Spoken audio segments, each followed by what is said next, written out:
우리 믿는 사람들 중에 이제 제일 좋아하는 또는 역동적이고 힘 있는 성경을 꼽으라면 사도행전을 꼽습니다. 형통, 능력, 기적, 이런 어떤 단어들이 우리 머릿속에, 우리 뇌리 속에 각인되어 있죠.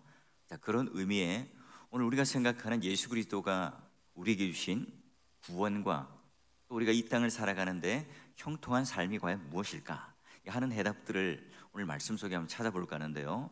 우리는 지금 이제 어디까지 좀 와 있는지 정리를 해야 돼요. 1장 1절부터 11절까지가 예수께서 승천하시기 전에 마지막 제자들에게 모습을 보이시고요.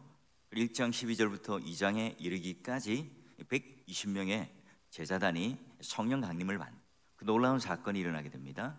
그리고 이제 베드로의 설교가 이어지죠.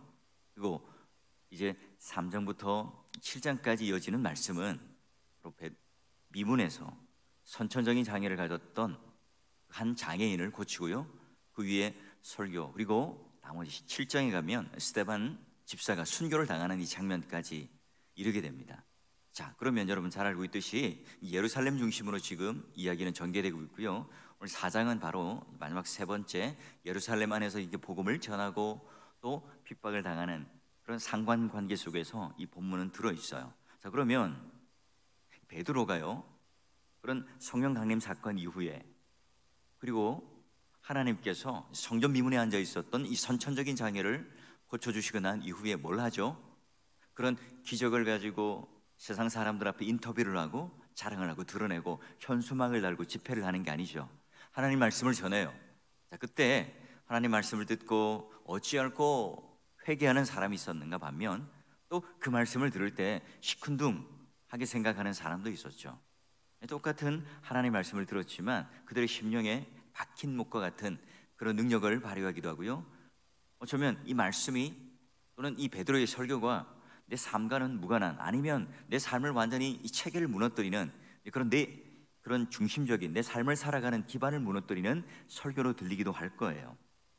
자, 그들은 예수를 십자가에 매다고 난 뒤에 우리가 이제 눈의 가시를 처단했다, 이 정적을 없앴다는 이 안도감을 가지고 있었겠죠. 이 종교 지도자들은 뭐 어차피 평소에는 늘 싸우다가 예수를 죽이는 이 일에는 하나가 되었어요. 그 일을 성취하고 나서 이 안도감을 가지고 있었는데요. 그런데 이상한 소문, 이 보고가 들립니다. 예수가 죽은 뒤에 이 제자들이 뿔뿔이 흩어져야 되는데 그 제자들이 다시 들풀처럼 일어나서 강력한 공동체가 되었답니다. 게다가요, 베드로가 설교를 하기만 하면 많은 사람들이 예수를 믿고 예수의 제자가 된다고 그래요. 예루살렘 전역에 지금 그들의 권위, 그들의 평판이 이만큼 올라가고 있습니다.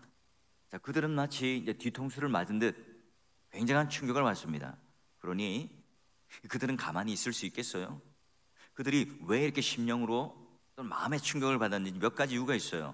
자, 여러분, 예수만 죽이면 예수를 따르던 이 무리들이 뿔뿔이 흩어졌던 것처럼 그들은 다 지금 와해가 되어야 돼요. 그렇지 않죠. 교회라고 하는 강력한 공동체가 생겨요. 그래서 여러분, 베드로의 이 설교를 통해서 그들이 변화되는데 베드로의 설교의 내용이 무엇이었습니까? 그래요, 당신들이 얼마 전 나무 십자가에 죽인 분이 바로 하나님의 아들입니다. 그러니 예수가 신성모독한 것이 아니라 당신들이 지금 메시아인 하나님 아들을 죽인 셈이죠. 예수의 기적, 그리고 예수께서 부활하셨다는 사실, 예수께서 이제 우리에게 재림지로 오셔서 심판하실 주님으로 지금은 승천하여서 하나님 보좌 우편에 앉아 계십니다. 이런 설교의 내용이에요. 자, 그러면 예수는 기적을 일으키는 하나님의 아들이었다. 구약의 선지자들이 말했던 참 메시아고 구원자였다. 여러분, 이 베드로의 설교가 계속 이어지면 어떻게 되겠어요? 이걸 듣고 있는 청중들은 어떻게 하겠어요?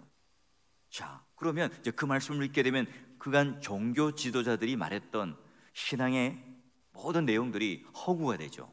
위선이 됩니다. 이들은 지금 로마와 결탁해서 그들이 누리고 있던 기득권, 그들이 가지고 있었던 그런 지위의 안정, 자, 이것들을 위해서 얼마든지 성경을 왜곡하고 잘못된 가르침으로 사람들을 호도했어요.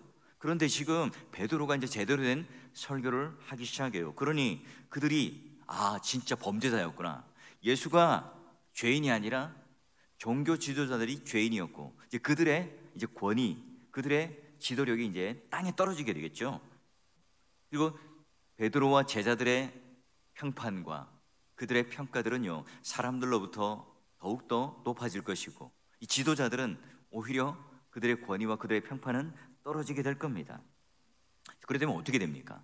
그들은 이 어떤 성전을 중심으로 그들이 가지고 있었던 이 종교성과 이 직업을 가지고 자신들의 안위와 배부름과 또 지위와 명성을 유지하던 사람 아닙니까? 그런데 진짜 진리가 드러나면 그들의 생계, 그들이 가지고 있었던 안락과 평안들이 이제는 완전히 깨져버려요.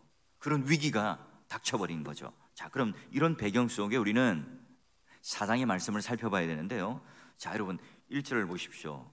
사도들이 백성에게 말할 때 뭐예요? 설교를 하고 있을 때 제사장들, 성전 맡은 자, 사두개인들이 옵니다. 왜요? 설교를 들으러요? 그렇지 않죠. 그들이 무슨 말을 하는가 한번 들으려고 그래요. 보니까 예수 안에 죽은 자의 부활이 있다고 백성을 가르치는 것을 싫어하며, 자, 그러면 이 사두개인의 특징이 뭐라고요? 우리 마태복음에서 봤듯이 부활이 없다라고 그들은 말을 해요. 그래서 예수와 함께 시비를 걸었던 자들이 바로 사두개인들이죠. 그러면 여기 오늘 나타나는 그런 베드로와 사도들 그리고 청중들 사이에 그들을 평가하고 엿보고 있는 종교 지도자들의 면면을 한번 살펴보면요, 대제사장들, 그의 안나스 가야바라고 하는 그런 세습적인 구조를 통해서 이 대제사장의 이 구조가 튼튼하게 정치적으로 지금 엮여 있어요. 게다가 성전 맡은 자들은 성전의 안전을, 치안을 유지하는 자들인데 지금 베드로와 복음을 전하는 자들을 핍박하고 그들을 잡는, 체포하는 사람이 되어버렸어요. 게다가 여러분, 사두개인은 어떤 사람이라고요? 지식인들입니다. 오늘날로 치면 유학을 갔다 오고 박사학위를 가진 사람들이에요. 신학자들인데 그런데 무신론자예요. 예수의 부활이 없다고 그들은 외치는 사람들이죠. 그래서 예수가 그 시체가 무덤에 없는 것을 보고 야, 제자들이 이것을 훔쳐갔어, 이렇게 소문을 냈던 사람들이죠. 그들은 부활을 믿지 않고 예수의 기적을 믿지 않는 사람들입니다. 또 바리새인들은 어때요? 자기들이 가지고 있던 이 종교적인 열심을 통해서 사람들에게 명성과 지위를 얻던 사람들 아닙니까? 자, 그래요. 여러분, 성경은 이런 부류의 사람들을 어떻게 평가합니까? 어떻게 폭로하고 있어요? 자, 여러분, 요한복음 11장 47절에 보니까 대제사장, 바리새인들이 공회의 사람들을 모으고요, 예수가 그런 표적을 보인 것, 이게 지금 어떤 사건이냐면 예수께서 죽은 나사로를 살리고 난 뒤에 그들과 함께 설전을 벌이는 장면입니다. 여러분, 예수께서 사람을 살리는 기적을 보이자 백성들이요, 이제는 예수가 진짜 선지자구나, 그의 말씀에 귀를 기울입니다. 예수가 어떤 말씀을 했죠? 회개하라, 천국이 가까웠다. 자, 너희 보물을 이 땅에 쌓아두지 말고 어디에요? 하늘에 쌓아두라. 그래요, 여러분, 대제사장, 바리새인, 사두개인, 성전 맡은 자들, 이런 자들은 어떤 자들입니까? 예수 그리스도의 설교를 어떻게 반응해요? 자, 회개하라, 천국이 가까웠다. 이 땅에 마음을 두지 말고 하늘에 너희 보물을 쌓아두라. 여러분, 이 말씀이 그들 마음 가운데 들어왔을까요? 아니에요. 그들은 지금 이 땅에서 그런 기득권을 누리고 살아가던 사람들입니다. 로마의 하소인으로서 지금 그들은 부와 권력을 누리고 있는 사람들이에요. 그런 이 세상이 전부인데, 이 세상에서 살아가는, 눈에 보이고 이 땅에서 쌓아가는 것들이 전부인 사람들이에요. 그런데 예수님께서 오셔서 이 땅에 있는 것들을 마음에 두지 말고 하늘의 보물을 쌓아두라. 여러분, 그들은 사람들이 말하기를 매국노였고 돈벌레 아저씨들이었고 사기꾼들이었고, 그리고 종교를 빙자해서 사람들을 평안하게 하는 것이 아니라 그들의 고혈을 빨아먹고 그들을 힘들게 하던 사람들이었어요. 야, 그러면 네가 하나님 앞에서 어떤 심판을 받을 것인가? 여러분, 이걸 걱정하기보다는 지금 오늘 내가 가지고 있는, 내가 쥐고 있는 것을 잃어버리는, 또는 내가 손해를 당하는 것들이 무엇일까? 지금 내가 가지고 있는 지위, 자존심이 어떻게 무너지고 상할 것인가? 여러분, 여기에 그들은 관심이 있어요. 그러니 예수의 설교가 철저하게, 베드로의 설교가 철저하게 자신의 삶을 돌아보는, 죄를 비춰보는 말씀의 도구가 되지 않습니다. 뭐죠? 지금 내가 살아가고 있는, 내가 누려야 하는, 내가 지금 쥐고 있는 이 안정감들을 무너뜨리는, 거기에 지금 걸리는 거예요. 방해가 되죠. 그들의 목표는 뭡니까?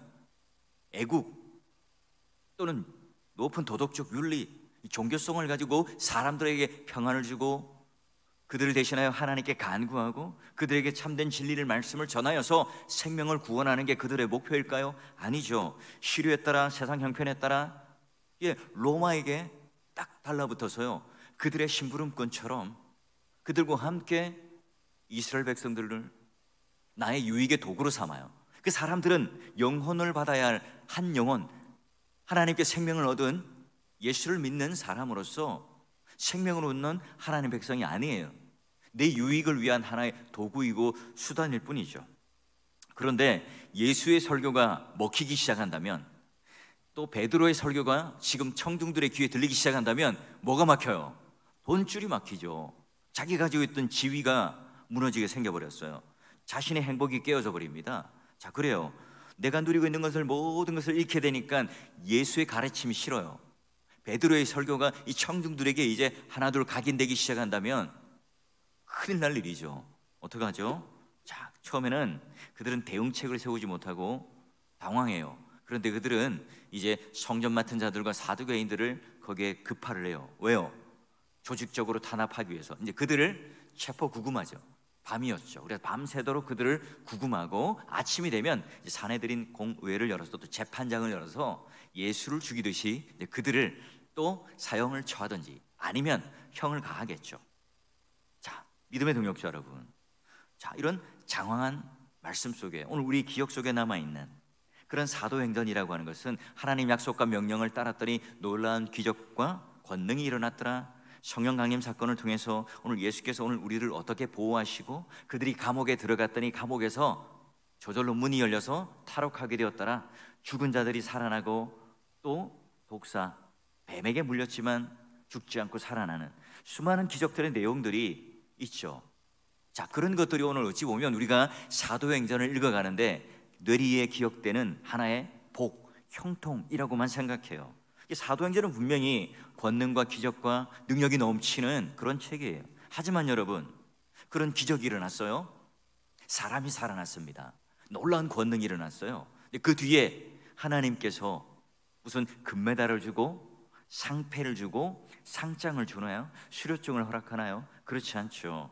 그 모든 능력들이 다 어떻게 해요? 하나님께로부터 왔다 하는 이 설교가, 예수 그리스도가 누구인지에 대한 복음이 전파돼요.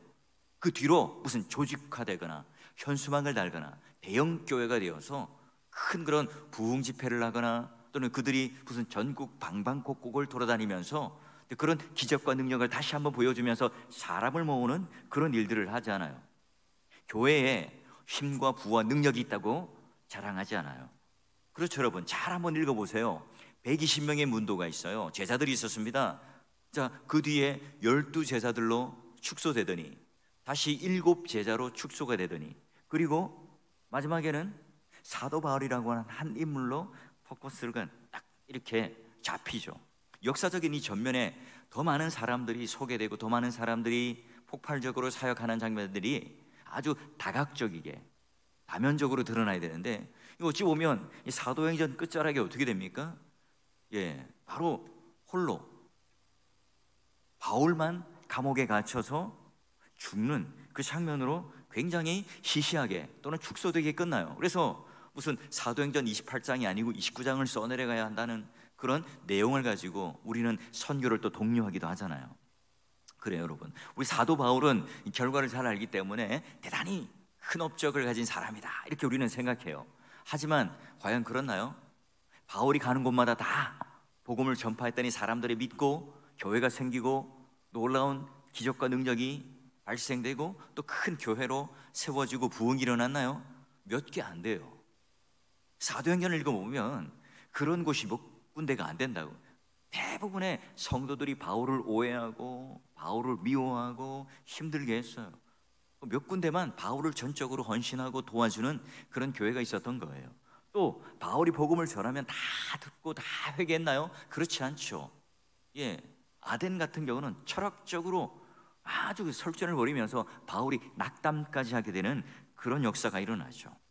사도 바울 자신이 말해요. 자기는 진짜 이 사도와는 달리 나는 낀 서자다, 만삭되지 못한 자다, 죄인 중에 괴수죄인이라고 스스로 고백하잖아요. 그늘 보면 감격할 일들, 기적과 능력, 그런 일들도 일어나지만 환난과 핍박과 어려움과 고난과 환난도 함께 너무너무 많이 일어나요. 그렇죠. 그러면 우리가 이 사도행전을 읽어가면서 예수를 믿는 자의 형통이라는 것을 과연 어떻게 우리는 봐야 할까? 우리는 세상에 나가면 모든 것들이 만사형통 다 이루어지는 일들을 예수를 믿는 복이고 형통이라고 말하지만 성경은 이제 그렇게 그리지는 않아요. 자, 어떻게 해요? 내게 은과 금이 없지만 내게 있는 예수 그리스도 이름으로 내가 너를 향하여 이제는 손을 붙잡고 일으키니. 그래, 일어났죠. 그 뒤에 어떤 일이 납니까? 이 제자들이 지금 오늘 복음을 전했더니 어디로 갑니까? 높은 자리로 올라가는 것이 아니라 감옥에 체포돼요. 구금이 돼요. 환난과 핍박 중에 지금 이 죽음 앞에 놓이게 됩니다. 자, 그러면 사람들이 말하죠. 너 예수를 믿는다며? 예수 믿으면 복 받는다며? 아니, 믿음의 구주라면서. 그러면 어떻게 그런 일들이 일어나는가? 오늘 우리의 자존심을 긁을 수가 있죠. 베드로가 복음을 전하다가 감옥에 잡혔네? 그들이 지금 또 환난과 핍박을 당하고 있네? 우리의 기도의 응답은 그럼 어떻게 이루어지는 거야? 믿음의 동역자 여러분, 만약에 오늘 우리가 세상에서 그런 다 말하는 잘 나가는 그 모든 것들이 오늘 우리가 말하는 형통이라고 정의한다면 사두개인, 제사장들, 성전 맡은 자들, 바리새인들, 여러분 이런 종교인들과 같은 모습들이겠죠. 우리들도 똑같아요. 여러분, 재밌는 것은 이 교회 성장을 방해하는 사람들은 저 외부에 있는 사람들이 아니라 바로 이 성전 가까이 있던 교회 안에 내부에 있던 사람들이죠. 하나님의 놀라운 능력을 부인해요. 예수의 가르침에 대해서 받아들이지 않아요. 베드로의 설교에 대해서 그 가르침을 너무너무 싫어합니다.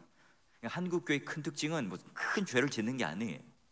우리가 이 땅을 살아가면서 영혼을 바라보며 걸어가는 신자, 우리가 내세 바로 이 땅이 아니라 영원한 세계가 있다는 사실을 알고 믿고 살아가는 그 능력을 세상 앞에 보여주지 못하는 것이, 교회의 능력을 상실한 것이 오히려 큰 문제겠죠.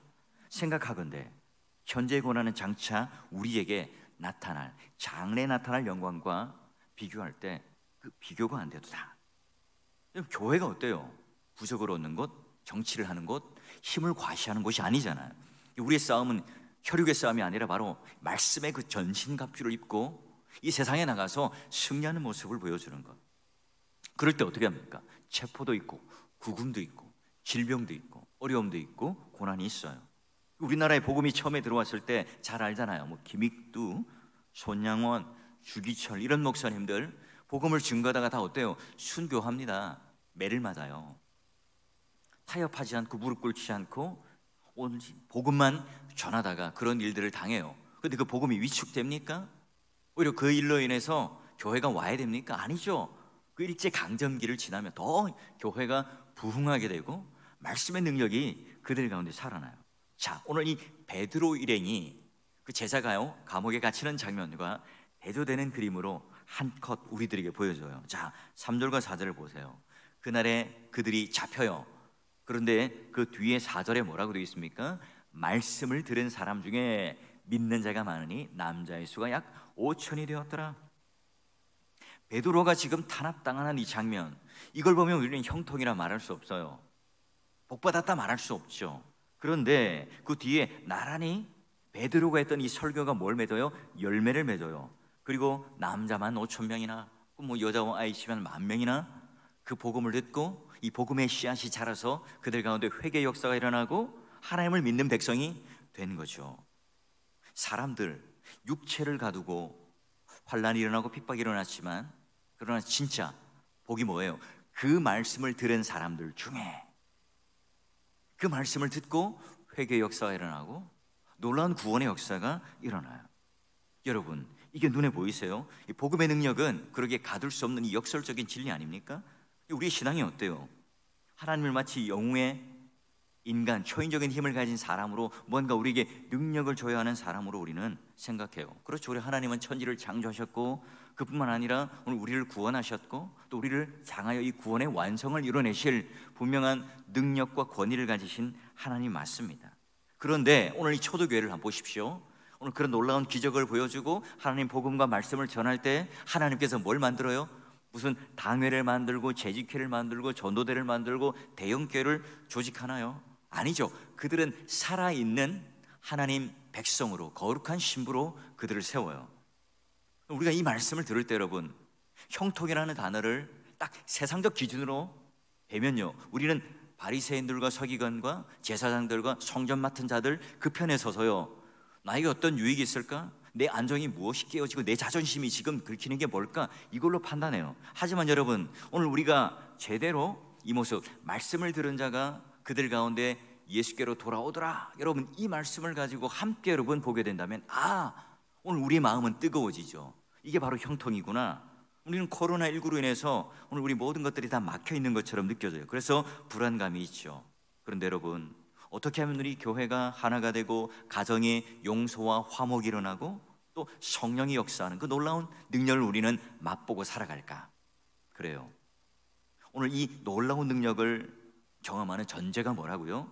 말씀을 들은 사람 중에, 그렇죠, 하나님의 말씀과 복음에 늘 그 설교가 오늘 그들 마음속에 딱 심겨서 그 능력이 오늘 우리 가운데 나타날 때요, 인간의 지성으로 가득 찼던 사두개인들, 종교적 열심을 가졌던 바리새인들, 그리고 사람들을 향하여 평안을 빌고 하나님께 중재자 역할을 해야 되는 대제사장들, 성전에서 봉사와 헌신의 직분을 잘해야 하는 그런 사람들이 이 세상적인 어떤 욕심과 형통의 길을 걸어간 반면, 지금 이 제자들의 무리는 세상적 판단과 기준으로 보면 뭔가 뒤처져 있는 것 같고 또 눌려 있는 것 같고 감옥에 갇혀 있는 것 같지만, 오히려 하나님께서는 더 놀라운 능력을 우리들에게 허락하시죠. 믿음의 동역자 여러분, 6월 첫날 행복한 새벽 예배에 오신 여러분, 진정한 형통이란 뭘까요? 여러분, 하나님을 신뢰하고 또 그에게 순종하며 따르기를 원한다면, 오늘 이와 같이 내가 말씀을 들은 사람 중에 이런 복음의 능력이 나타나는 것, 그들은 핍박을 받았지만 오히려 그 말씀의 능력이 나타났더라. 여러분, 이 한 구절이 바로 이 사장의 첫 관문을 여는 엄청난 능력의 말씀이 되는 것처럼요, 저는 오늘 이 말씀을 듣는 여러분, 함께 이 복음의 말씀을 접하는 여러분 모두가 6월 한 달을 시작하는 첫날에 약속의 말씀이 되셔서 여러분에게 어떤 어려움과 고난과 환난과 내가 원하지 않는 이 조건과 환경 속에, 또는 이 코로나19로 인하여 답답한 환경 속에 마치 구금되고 체포된 것처럼 우리는 생각되지만 뭐가 있다고요? 그래요, 오늘 말씀을 들은 사람 중에 그 말씀의 능력이 지금 오늘 멈추지 않고 하나님께서 우리를 붙잡고 그 능력과 기사와 권능을 보여주며 그 제자들 그리고 그 복음을 전하는 사람들을 붙들고 사람을 살려내었던 것처럼, 오늘 여러분 마음속에, 여러분 가정 속에, 여러분 삶 속에 말씀을 들은 자답게 그 말씀의 복음과 씨앗을, 생명과 능력을 지닌 자답게 오늘 하루도 승리할 뿐만 아니라 또 우리 다른 사람들에게, 이웃들에게도 그런 생명을 전할 수 있는